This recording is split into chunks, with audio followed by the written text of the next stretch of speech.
असम के तिनसुकिया जिले में स्थित माजुलीपुर नाम के छोटे से गांव पर काले बादलों का घना पहरा था। पूरे हफ्ते से जारी इस बरसात ने असम की हरियाली को एक भयानक उदासी में बदल दिया था। लगातार 7 दिनों से मूसलाधार बारिश थमने का नाम नहीं ले रही थी। गांव के कच्चे रास्ते लाल कीचड़ और पानी से भर चुके थे। ब्रह्मपुत्र नदी का जलस्तर तेजी से बढ़ रहा था और हवा में एक अजीब सी सिहरन फैली हुई थी। ऐसी खराब मौसम में कोई भी अपने बांस के बने कच्चे घरों चांगघर से बाहर निकलने की हिम्मत नहीं कर रहा था। गांव के छोटे बाजार में एकाध दुकानें आधी खुली थीं, जहां चाय की भाप के बीच सन्नाटा तैर रहा था। सबसे ज्यादा लाचार थे रोज कुआं खोदकर पानी पीने वाले दिहाड़ी मजदूर। बारिश का हर नया दिन उनकी चूल्हे की बुझने की वजह बन रहा था। इसी गांव के किनारे पर बनी बांस और फूस की छोटी सी झोपड़ी में प्रशांत अपने परिवार के साथ रहता था। लगभग 30 साल का प्रशांत बेहद मेहनती इंसान था। उसके पास ना तो चाय के बागानों में अपनी कोई जमीन थी और ना ही कोई पक्की नौकरी। वो गांव में मिलने वाला हर छोटा बड़ा काम हंसकर कर लेता। कभी चाय बागानों में पत्तियां तोड़ने या बोरियां ढोने का काम, तो कभी धान के खेतों और स्थानीय ढाबों में हाथ बटाना। उसकी बस इतनी ही ख्वाहिश थी कि दिन ढलने पर वो अपने परिवार के लिए 2 वक्त का खाना जुटा सके। लेकिन इस आफत की बारिश ने उसका काम धंधा पूरी तरह ठप कर दिया था। घर के भीतर उसकी पत्नी जॉयमती मिट्टी के ठंडे चूल्हे के पास बैठी थी। डिब्बे में सिर्फ मुट्ठी भर चावल बचे थे, ना दाल थी ना कोई सब्जी। कोने में अपनी बांस की चटाई पर बैठी उनकी 7 साल की बेटी मुन्नी अपनी पुरानी असमिया किताब के पन्ने पलट रही थी। छोटी सी उम्र में ही उसने हालात से समझौता करना सीख लिया था। वो जानती थी कि उसके पिता बेबस हैं। आज कहाँ जाओगे? काफी बारिश हो रहे हैं। सोच रहा हूँ नीचे बाजार की तरफ चला जाऊं। चाय बागान वाले बड़े साहब के गोदाम में शायद आज कुछ मालगाड़ी से बोरियां आने वाली थीं। अगर बारिश के बीच भी काम चालू हुआ तो शाम तक कुछ दिहाड़ी बन जाएगी। जॉयमती, घर में राशन नाम का कुछ बचा भी है या? बस मुट्ठी भर चावल बचे हैं प्रशांत। न नमक है न पकाने के लिए तेल। मुन्नी सुबह से भूखी बैठी है। उसने कुछ मांगा भी नहीं, क्योंकि वो समझती है कि बाहर हालात कैसे हैं। लेकिन ये बारिश, ये तो थमने का नाम ही नहीं ले रही। नदियां उफान पर हैं, रास्तों पर घुटने तक पानी भरा है। ऐसे तूफान में बाहर निकलोगे तो खुद को मुसीबत में डाल लोगे। अगर तुम्हें कुछ हो गया तो हम कहाँ जाएंगे? डरोगी तो काम कैसे चलेगा जॉयमती? एक बाप अपने सामने बच्चे को भूखा पेट सोते नहीं देख सकता। ये बारिश कितनी भी तेज हो, मेरे इरादों से बड़ी नहीं है। बाजार का रास्ता भले ही डूब गया हो, पर मुझे उम्मीद है कि कहीं ना कहीं कोई काम जरूर मिल जाएगा। तुम बस ध्यान रखना और मुन्नी को संभालना। मैं शाम होने से पहले राशन लेकर ही वापस लौटूंगा। जॉयमती ने कुछ नहीं कहा। वो जानती थी कि हर जगह से वही जवाब मिलने वाला है, बेबसी का जवाब। गांव के कच्चे और कीचड़ भरे रास्तों पर चलते हुए उसके रबड़ के जूते पानी में पूरी तरह डूब चुके थे। तेज हवाओं के साथ बारिश का ठंडा पानी कपड़ों को चीरता हुआ शरीर को सुन्न कर रहा था। लेकिन प्रशांत के कदम रुके नहीं। उसके दिमाग में बस मुन्नी का वो मासूम भूखा चेहरा घूम रहा था। गांव की सुनसान गलियों को पार करते हुए वो सबसे पहले गांव के सबसे बड़े व्यापारी बोरुआ जी के बड़े से धान और चाय के गोदाम पर पहुंचा।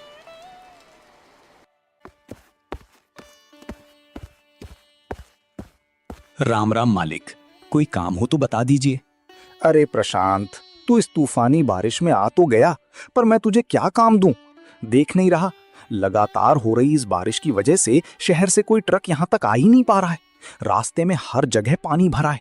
जब माल ही नहीं आ रहा तो गोदाम में बोरी उठाने का काम कहाँ से दूं? बच्ची सुबह से भूखी है, गोदाम की साफ सफाई ही करा लीजिए या कोई भी छोटा मोटा काम दे दीजिए। शाम को थोड़ा सा राशन या थोड़ी दिहाड़ी मिल जाती तो बड़ा उपकार होता। अरे भाई, जब धंधा ही बंद पड़ा है तो मैं अपनी जेब से पैसे कहाँ से दूं? जब बारिश थमेगी और गाड़ियां आएंगी तभी कुछ काम हो पाएगा। अभी तो कहीं और देख ले। प्रशांत मुस्कुराने की कोशिश करते हुए आगे बढ़ गया। वो गांव के ढाबे पर गया। भाई, आज कुछ काम मिल जाएगा? ढाबे वाले ने खाली पड़ी कुर्सियों की तरफ इशारा किया। ग्राहक ही नहीं आ रहे, मैं खुद नुकसान में हूँ। भाई, आपको क्या काम दूंगी?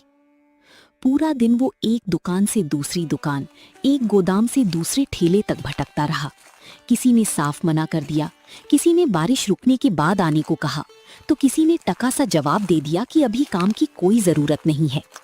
दोपहर तक उसकी जेब में रखे कुछ सिक्के भी गांव से बाजार तक के रास्ते और एक कप गरम चाय में खत्म हो चुके थे। अब उसकी जेब बिल्कुल खाली थी। तभी अचानक आसमान में बिजली कड़की और बारिश और भी ज्यादा तेज हो गई। प्रशांत रास्ते के किनारे खड़े एक पुरानी पीपल के पेड़ के नीचे दुबक कर खड़ा हो गया, पर तेज हवाओं के थपेड़ों से वो पूरी तरह भीग रहा था। उसके चेहरे पर बेबसी और चिंता की लकीरें साफ झलक रही थीं। ठंडी हवा से कांपते हुए वो मन ही मन सोचने लगा, हे भगवान, ये कैसा इम्तिहान ले रहे हो। आज अगर खाली हाथ घर पहुंचा तो जॉयमती की आस टूट जाएगी। मेरी नन्ही मुन्नी मुझसे क्या कहेगी। एक बाप की मजबूरी का ये दर्द इस तूफान से भी ज्यादा भयानक है। क्या इस गांव में अब मेहनत का भी कोई मोल नहीं बचा? मैं बस अपनी बेटी के लिए निवाला मांग रहा हूँ, कोई भीख तो नहीं। शाम ढलने लगी। ढलती सूरज की धुंधली रोशनी को भी घने बादलों ने निगल लिया था। थका हारा और निराश प्रशांत भारी कदमों से धीरे धीरे अपने घर पहुंचा। बाबा, आप आ गए? मैं कब से आपका इंतजार कर रही थी। क्या आप मेरे लिए कुछ खाने को लाए हो? आज पूरे गांव में कहीं काम नहीं मिला, सब ठप पड़ा है। ये हजारिका जी ने थोड़ा सा सहारा दिया है। मुन्नी को रोटियां खिला दो। आप परेशान मत होइए, आप सही सलामत लौट आए, यही हमारे लिए बहुत है। आज का दिन कट जाएगा, कल भगवान कोई ना कोई रास्ता जरूर निकालेंगे। मुन्नी कुछ पल चुप रही। जॉयमती ने सूखी रोटियां और नमक सामने रख दिया। तीनों बिना कुछ बोले खाना खाने लगे। कुछ देर बाद मुन्नी अचानक बोली, पापा, एक बात पूछूं? पूछो बेटी, क्या बात है? आप जब घर पर सैंडविच बनाते हो ना, तो पूरे मोहल्ले में उसकी खुशबू फैल जाती है। मुझे तो आपकी अंडा सैंडविच सबसे अच्छी लगती है। अरे पगली, मैं कोई बड़ा रसोइया थोड़ी ना हूँ। तो फिर क्या हुआ? जब लोग दूसरों की दुकानों और ठेलों पर जाकर सैंडविच खाते हैं, तो आप अपने ही हाथ से बना सैंडविच क्यों नहीं? प्रशांत और जॉयमती दोनों उसकी तरफ हैरानी और प्यार से देखने लगे। मुन्नी ने बड़े उत्साह से कहा, पापा, आप दूसरों की दुकानों पर काम ढूंढने क्यों जाते हो? आप अपना ही एक छोटा सा अंडा सैंडविच और मैगी का स्टॉल क्यों नहीं लगा लेते? देखना, बारिश के इस मौसम में जब सबको गरम गरम खाने का मन करता है, तो आपकी दुकान पर पूरे गांव की भीड़ लग जाएगी। कमरे में कुछ पल के लिए सन्नाटा छा गया। प्रशांत ने पहले इस बात को नन्ही मुन्नी का भोला भाला मजाक समझा, लेकिन अगले ही पल वो गहरी सोच में डूब गया।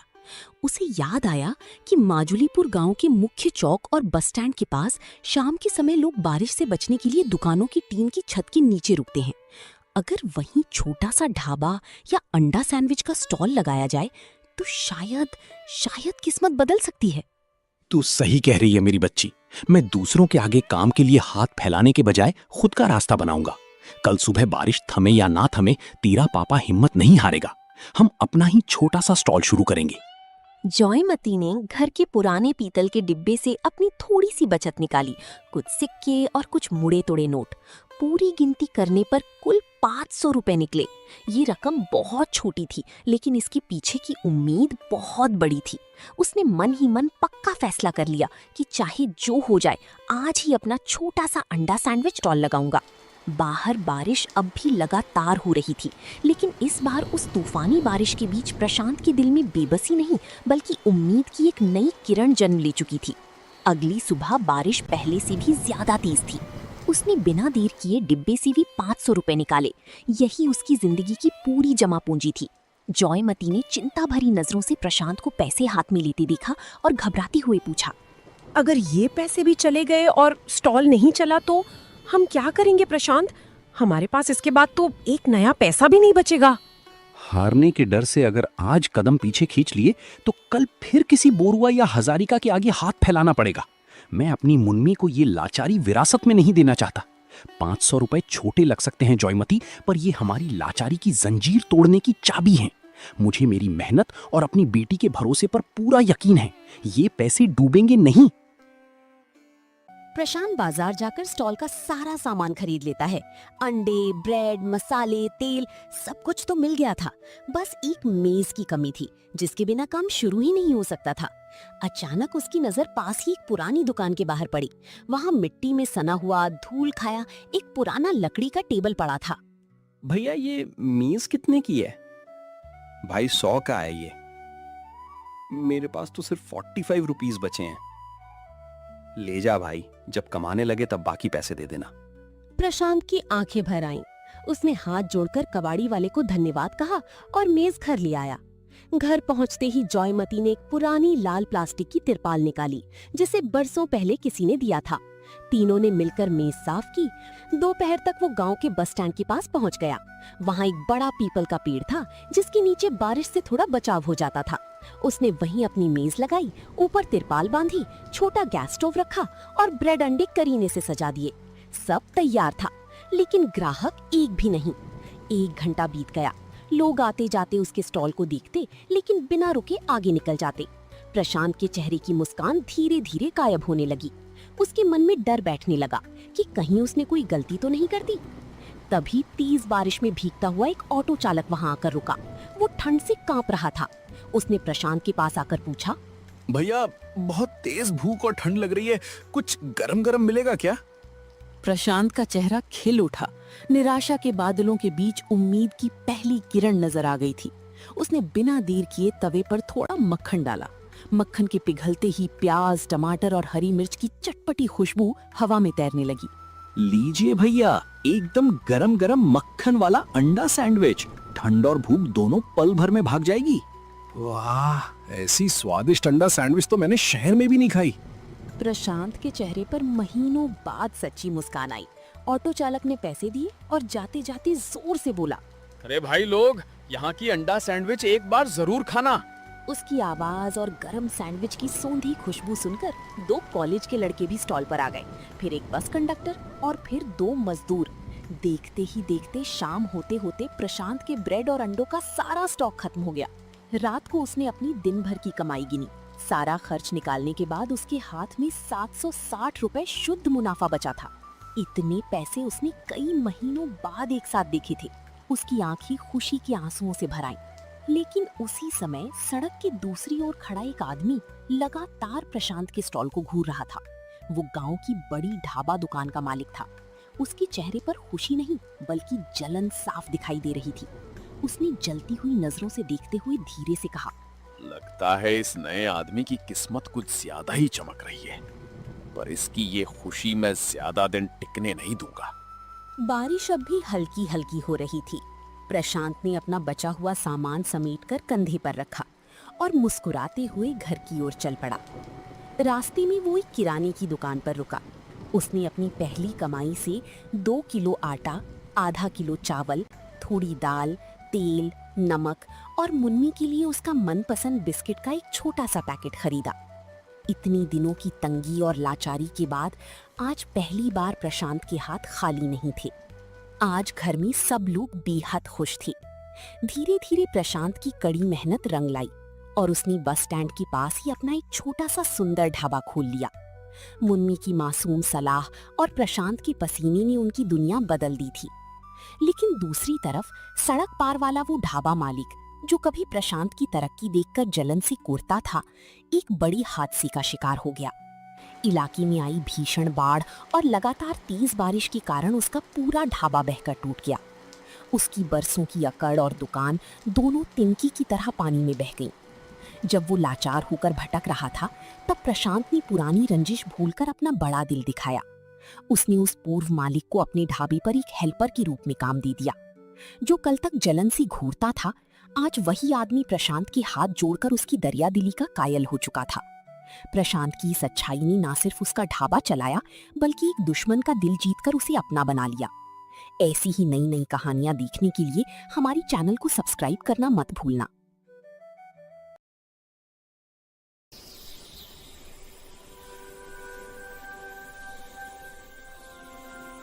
रतुज शहर की तंग और व्यस्त गलियों के एक छोटे से कोने में सुरेश का परिवार रहता है। जहां पूरा शहर भोर के उजाले का इंतजार करता है, वहीं सुरेश की दिनचर्या सुबह 4 बजे ही शुरू हो जाती है। उसकी नींद भले ही अधूरी रहती हो, लेकिन अपने परिवार के सपनों को पूरा करने का इरादा हमेशा पूरा रहता है। सुरेश हर सुबह पूरी लगन और सफाई के साथ गर्मा गर्म, क्रिस्पी और स्वादिष्ट अमृतसरी कुलचे छोले तैयार करता है। जब तक शहर सोकर उठता है, उसकी छोटी सी दुकान से छनकर आती मसालेदार छोलों और मक्खन से लदे कुलचों की खुशबू राहगीरों को अपनी ओर खींचने लगती है। गरीबी और तंगहाली ने उसके रास्तों में कई रुकावटें डाली हैं और उसके पैरों को जकड़ कर रखा है, लेकिन सुरेश ने कभी गलत रास्ते का चुनाव नहीं किया। उसकी ईमानदारी के हौसले आज भी आसमान छूते हैं। हर ग्राहक के चेहरे पर उसके खाने का स्वाद चक्कर आने वाली मुस्कान ही उसकी दिन भर की असली कमाई होती है। राधा, आज छोलों की रंगत और मसालों की महक एकदम बेमिसाल आई है। पूरे मोहल्ले में इसकी खुशबू फैल रही है। ईश्वर की कृपा रही तो आज दोपहर ढलने से पहले ही कुलचे छोले की पूरी हांडी खाली हो जाएगी। आज पिंकी के स्कूल की फीस जमा करने की आखिरी तारीख है ना? आज आखिरी तारीख है। पूरे 3 महीने की फीस बाकी है। प्रिंसिपल साहब ने कहा था कि अगर आज पैसे जमा नहीं हुए तो पिंकी का नाम स्कूल से काट दिया जाएगा। पर मुझे आप पर पूरा भरोसा है, आपकी मेहनत कभी खाली नहीं जाएगी। तुम चिंता मत करो राधा, मैं अपनी पिंकी की पढ़ाई रुकने नहीं दूंगा। आज मैं एक भी कुलचा बेकार नहीं जाने दूंगा, चाहे कितनी भी धूप हो या कितनी भी मेहनत लगे। आज दोपहर तक पूरी फीस का इंतजाम करके ही मानूंगा। बाबूजी, माँ, आप दोनों उदास मत होइए। मैं इस बार भी अपनी क्लास में टॉप करके दिखाऊंगी। बस एक बार पढ़ लिख कर बड़ी अफसर बन जाऊं, फिर बहुत सारे पैसे कमाऊंगी। उसके बाद बाबूजी को इस तड़कती धूप में ये भारी ठेला नहीं चलाना पड़ेगा। मेरी लाडली बिटिया, तो बस दिल लगाकर अपनी पढ़ाई पर ध्यान दे। जब तक तेरे बाप के हाथों में दम है, तुझे पैसों की तंगी की वजह से कभी रुकना नहीं पड़ेगा। तेरे हिस्से की कड़ी धूप तेरा बाप अकेले झेल लेगा, पर तेरी आंखों के सपनों को कभी फटने नहीं देगा। सुरेश अपने कुलचे छोलों के ठेले को खींचता हुआ पिंकी के स्कूल के भारी भरकम लोहे के फाटक पर पहुंचता है। सामने सीमेंट और कांच की बनी विशाल इमारत उसके हौसलों को डराने लगती है। सुरेश के मन में अजब सी घबराहट और हिचक थी, फिर भी वो भारी कदमों से प्रिंसिपल के दफ्तर की ओर बढ़ता है।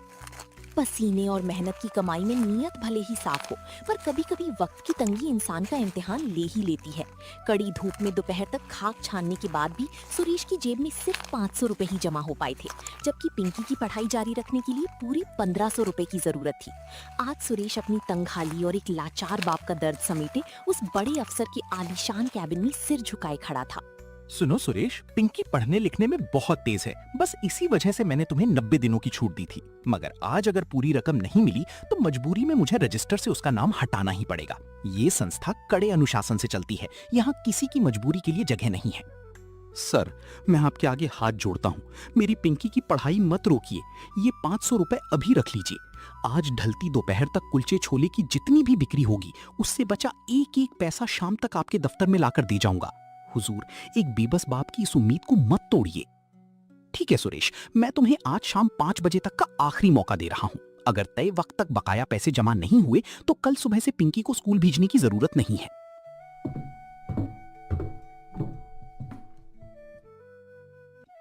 सुरेश अपनी पूरी ताकत झोंकते हुए ठेले को धकेलता है। अरे रोहन, क्या हुआ भाई? ऐसे मुंह लटका के क्यों बैठा है? ब्रेकअप हो गया क्या? ब्रेकअप से भी बड़ा दुख है भाई। अपना चैनल देख, सब कुछ सही चल रहा है, लेकिन ये 1000 सब्सक्राइबर्स का आंकड़ा पार ही नहीं हो रहा। बस थोड़ा सा दूरी पर अटक गए हैं। क्या? बस इतनी सी बात? भाई तू रोना बंद कर। आज हम जनता के दरबार में सीधे दिल से गुहार लगाएंगे। आदरणीय बहनों और सज्जनों, आपकी एक क्लिक से किसी की किस्मत बदल सकती है।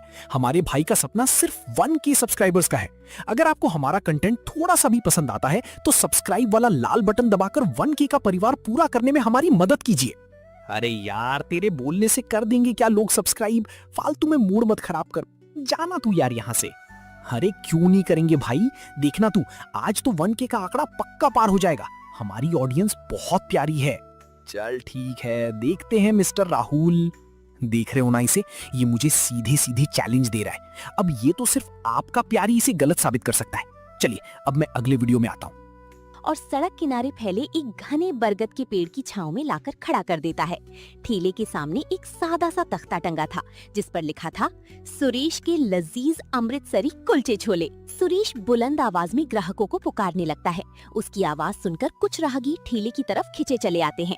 सुरेश भी बिना पलक झपकाए फुर्ती से हाथ चलाकर मक्खन मार के कुलचे और चटपटी छोले सबको परोसने लगता है। लेकिन चेहरे पर छाई मुस्कान के पीछे उसके सीने में बेचैनी की धुकधुकी तेज हो रही थी। दीवार घड़ी के कांटे बेदर्दी से भागे जा रहे थे। शाम के 5 बजने से पहले उसे हर हाल में 1000 रुपए की ढेरी खड़ी करनी थी। वो ठेले पर आने वाले हर बंदे को ईश्वर का रूप मानकर पूरी निष्ठा के साथ खातिरदारी में जुटा हुआ था।